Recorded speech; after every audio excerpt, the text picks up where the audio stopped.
नाजरीन, ये आगा शाहिद अली के टेलीविज़न इंटरव्यू का दूसरा किस्त है या हमारी दूसरी कड़ी है उस तवील इंटरव्यू की। इस हिस्से में the poet Agha Shahid Ali is talking about the influences now over his adolescence age. Naturally, there are some influences of girls, there is an influence of family, and the intellectual discussions and the poetry being recited at his home, and the overall influences of certain poets, especially the British romantic poets like Keats, like Shelley, like T.S. Eliot. He says in this part of interview that it is writ large on his entire poetry, these influences, and जो हादिसात ज़माना उनके साथ उस वक्त वारिद हुए ज़िंदगी में, उनके तमाम इन्फ्लुएंसेस उनकी उस वक्त की पोइट्री पर है। Agha Shahid Ali is talking about those poems, especially Dover Beach by Matthew Arnold. He recites the entire poem in this part for the audience in his own voice, with his own tongue and with his own dialect. And it would be a wonderful treat for the audience to know about how Aga Shahid Ali was influenced throughout his life. सबसे ज़्यादा जो influence उन पे था, एक था गैर शऊरी तौर पर। उसमें वो कह रहे हैं कि फैज़ और गालिब की शायरी का इन्फ्लुएंस उन पे था। इट वाज नजिंग, उनके लाशऊर पे एक नजिंग थी जिसे उनमें पोइटिक इन्फ्लुएंसेस आ रहे थे। दूसरा था, there was a lot of influence of Begum Akhtar and Iqbal Bano. ये दो ऐसी शख्सियात थी पाकिस्तान की, अपार्ट फ्राम फैज़ अहमद फैज़, जिनका ज़बरदस्त इन्फ्लुएंस था उनकी पोइट्री पर, उनकी ज़िंदगी पर, उनके सोचने पर और उनके लिखने पर। इकबाल बानो का वो सबसे ज़्यादा तज़किरा करते थे, ख़ासकर उनने जो फैज़ की वो गज़ल गाई है, हम देखेंगे, लाजिम है कि हम भी देखेंगे, वो ज़्यादा गुनगुनाते थे। और वो फिल्में भी बहुत देखते थे। मीर पान हाउस के पास जाना, वहाँ पर पान खाना, रीगल सिनेमा में जाना, वहाँ कोई फ़िल्म वॉच करना, फिर उस फिल्म के जो गाने थे though they were very ordinary, उनका इन्फ्लुएंस उनकी शायरी पर, और फिर वो उस पर how he would react laughingly on those songs of Bollywood. मुझे एक याद है, जब उनने मेरे साथ तज़किरा किया in a free wheeling discussion और in a conversation apart from interview, ये सेट कि जब उन्होंने रीगल सिनेमा में एक फ़िल्म देखी, उसमें गाने का सिटंजा था, छेला बाबू तो कैसा दिलदार निकला, चोर समझी थी थानेदार निकला। Then he would talk about this stanza and say that if it would have been recited at the time of Ghalib, he would have got a stiff competition from a fellow poet. क्या रदीफ है, क्या काफिया है, क्या वज़न है, and then he would talk endlessly about it and laugh at it. मुझे उम्मीद है कि ये जो पार्ट है आगा शाहिद अली के इंटरव्यू का, आप इसको बहुत पसंद करेंगे। और आगे जो दो पार्ट्स इसके हैं, उसमें we will talk about how he translated the selected poems of Faiz Ahmad Faiz under the title Rebel Salhati and other influences over him, especially after the demise of mother.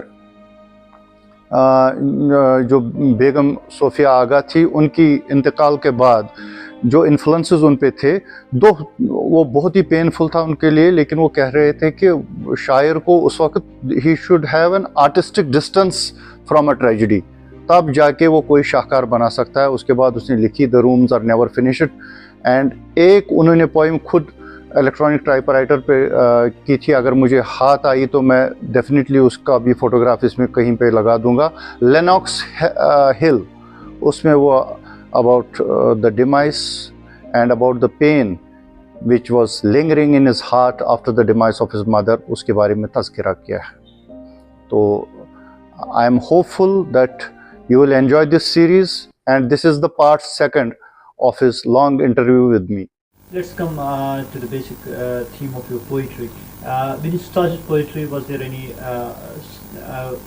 basic idea or kind of a personality cult on your mind of any poet who dominated your mind while you were doing your poetry? Was there any kind of an influence of a poet? so predominant in your poetry, or it was something natural coming out of it without knowing that who is its tutor, or what kind of a guru or a creator it has?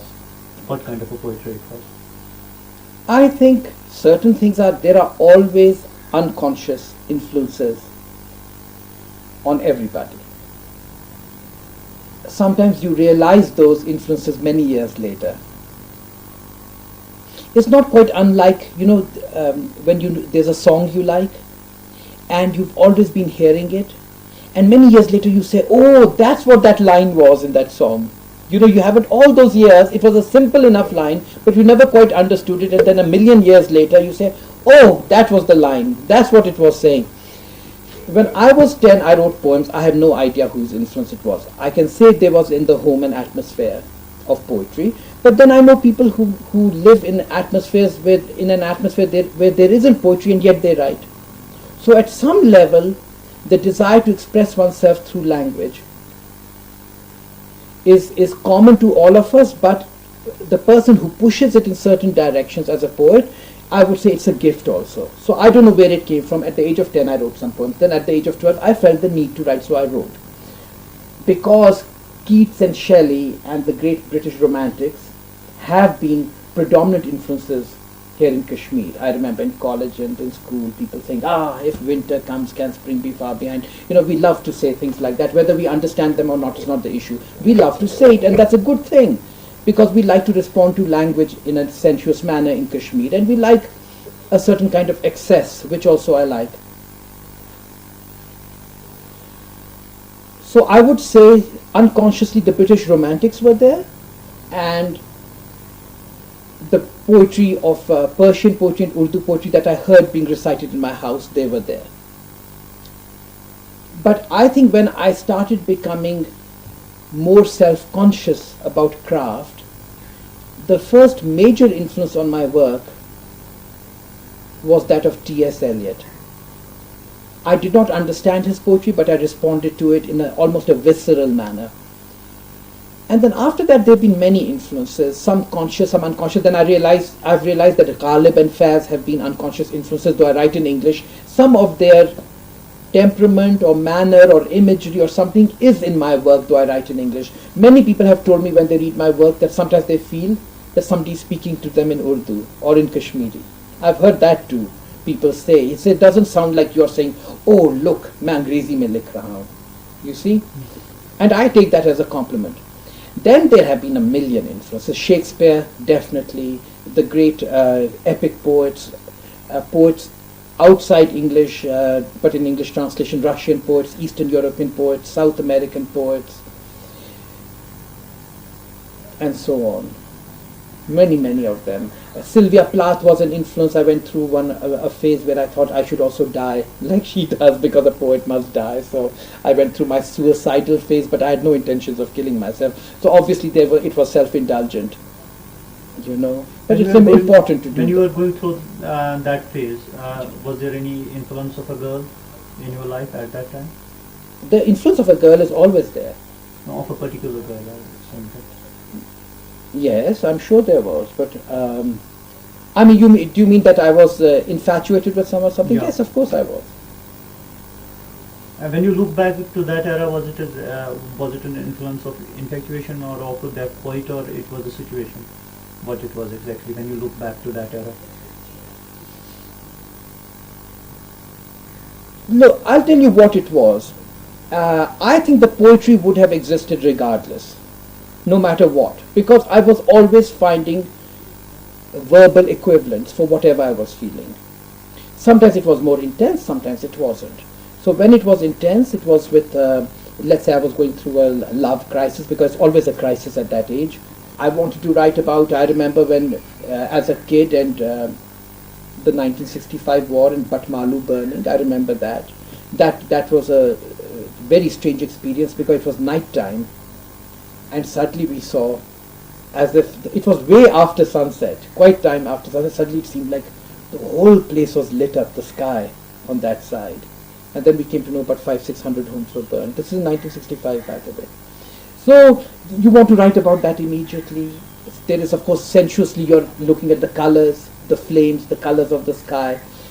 There is also a deep sense of resentment. There is also anger. There is sorrow. All of those things. So I wanted to find a verbal equivalent for it. I don't think I wrote anything good though about it. The same occurs with being involved with a woman, being in love with a woman, and I wanted to write about it, not while it was going well, no, it was only when it went badly I wanted to write about it. While it's going well, who wants to write? You're happy, no? So then, of course, years later you want to, of course when it's going badly you want to write about it, but unfortunately you end up writing your worst poems at that time. It is only a year or so later when you have acquired a sufficient distance so that you can look at it and transform it into art. So in terms of art, it will have the same effect that it had when you were undergoing it. See, let me put it, this is the paradox. When you're undergoing a terrible experience and you want to write a poem about it, at that time, interestingly enough, it won't be a good poem. Because you're too busy feeling what you're going through. And you don't have the discipline or the artistic distance to create something valuable. But a year or two later, you revisit that theme and you are able to recreate that sorrow far more effectively and smoothly because you've also acquired a distance. It is a paradox.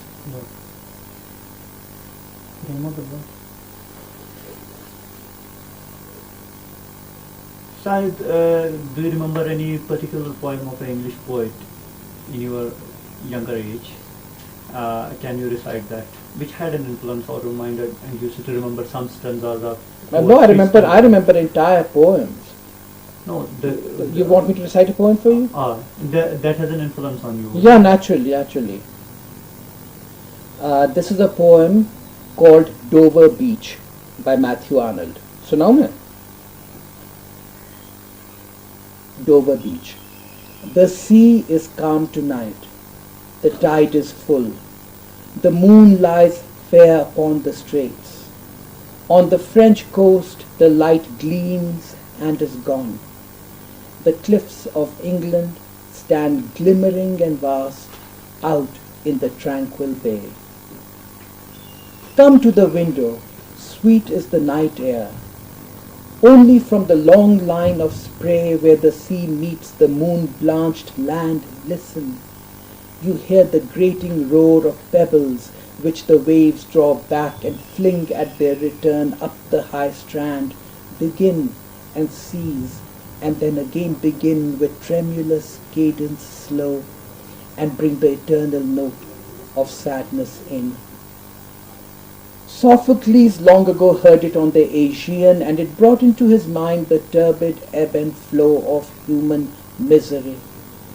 We find also in the sound a thought, hearing it by this distant northern sea. The sea of fate was once too at the full, and round earth's shores lay like the folds of a bright girdle furled, but now I only hear its melancholy long withdrawing roar, retreating to the breath of the night wind, down the vast edges drear and naked shingles of the world. Ah, love, let us be true to one another, for the world which seems to lie before us like a land of dreams, so various, so beautiful, so new, hath really neither joy nor love nor light nor certitude nor peace nor help for pain, and we are here as on a darkling plain, swept with confused alarms of struggle and flight, where ignorant armies clash by night. One thing I love about this poem is that when he tells his beloved to be true to him, he doesn't say, be true to me because I'll die without you. He doesn't say, because I love you. He doesn't give those reasons. He says, I need your love because the world is so difficult. The world is not reassuring enough. It doesn't give me the comfort I need. So let us be true to one another. Our fidelity is the only way we have of strengthening ourselves against this chaos out there. And if we are not true to one another, then we are also part of that chaos. I think that's a very beautiful reason to give for being faithful to the one you love.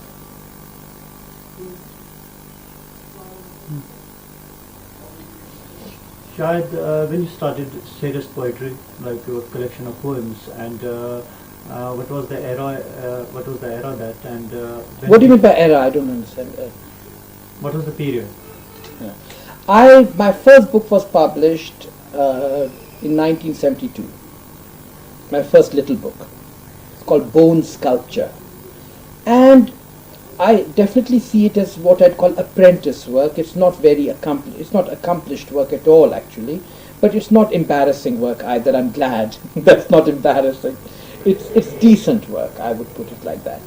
Then in 1979, I published another volume in memory of Begum Akhtar and other poems. She was a very profound influence on me, by the way, Begum Akhtar, as they say. And then I came out a book of criticism on T.S. Eliot, called T.S. Eliot as Editor. That came out in 1986. Then in 1987 came out my first full-length book, because the earlier two books were not full-length. Full-length in America is defined as a book that's at least 64 pages long, including your title page, front matter, backward, but the whole thing is 64. So they are poems of at least 48 pages. My first two books were not like that. So they were what you might call technically chap books in America. But I like to still think of them as my first two books, because I haven't really repeated those poems in other books. And they define that particular moment for me. Then in 1987 came out The Half-Inch Himalayas, a title I'm very pleased with still. As a matter of fact, people used to tell me in America that they thought it was the best title of a book of poems, of all the books of poems published that year in America. And then I brought out along with that, that very year, a chap book came out. Now that's technically a chap book called A Walk Through the Yellow Pages, which is a set of poems that deal with, well, you can call them lighter poems. They're not light exactly, but they are also not self-consciously aesthetic. They don't have an aesthetic aura like the poems in the Half-Inch Himalayas. So then this came out simultaneously, A Walk Through the Yellow Pages, and it's got some things that are really funny. I enjoy reading them in public, in America particularly. They're full of, well, they have elements that Americans would respond to more comfortably. They are revisitings of fairy tales like Hansel and Gretel and Red Riding Hood. I have a whole set of poems in answer to telephone ads, advertisements in America, and a few others. I don't remember it all.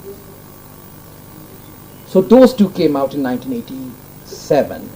Then in 1991 in the spring came out my translations of Faiz Ahmed Faiz. I was working on that for some years. That came out in the spring, and in the fall, in autumn, came out my second full-length book of poems called A Nostalgist's Map of America, which is largely focused on the American Southwest. The landscape I use as a metaphor is the American desert, the Southwestern desert.